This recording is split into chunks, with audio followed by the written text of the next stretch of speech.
Ouvrons ce journal avec le ministre de la Santé, de l'Hygiène publique et de la couverture maladie universelle, Pierre Ngudamba, qui a officiellement reçu à Abidjan le plan national d'accélération de l'éradication du cancer du col de l'utérus. Ce document stratégique précise les besoins financiers, les ressources de financement et les actions prioritaires pour lutter efficacement contre la maladie, marquant ainsi le lancement de la mobilisation des ressources pour cette initiative majeure de santé publique. Francis Kofi nous donne plus de détails dans son reportage commenté par Karel Dablé.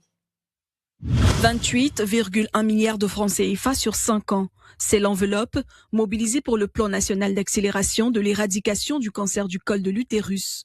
Le dispositif repose sur 3 piliers, la gouvernance, le financement et les partenariats, qui représentent 3% du budget total.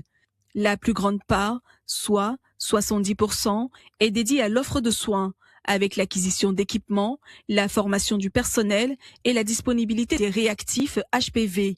Le reste du budget est consacré à la mobilisation sociale et à la sensibilisation des populations. La vaccination de nos jeunes filles contre le virus du papillome humain est un investissement dans leur avenir. C'est protéger aujourd'hui celles qui seront les mères et les femmes actives de demain.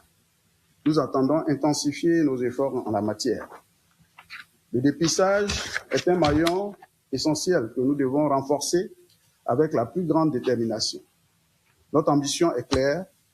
Toute femme, où qu'elle se trouve, sur le territoire ivoirien, doit pouvoir accéder au dépistage du cancer du col de l'utérus. La Côte d'Ivoire affiche clairement son ambition de devenir un acteur de référence en Afrique francophone avec ce plan stratégique qui vise à éliminer le cancer du col de l'utérus d'ici 2030. Un vrai défi sanitaire car cette maladie représente la 2e cause de cancer et de mortalité par cancer chez les femmes dans le pays.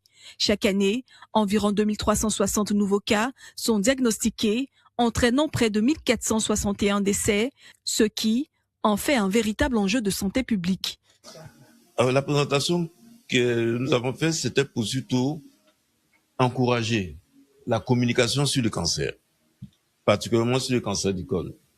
Parce que c'est vous, les journalistes, en collaboration bien sûr avec les ONG de lutte contre le cancer, qui pourraient donner les bonnes informations pour que les sites de dépistage, qui sont autour de 180 dans le pays, puissent être fréquentés par les populations. Nous savons qu'aujourd'hui, après plusieurs études, il y a moins de 50% des femmes qui fréquentent les sites de dépistage. Et il faut pouvoir inverser la tendance. Et si nous réussissons à inverser cette tendance, nous allons baisser la mortalité du cancer du col de l'utérus de plus de 50%.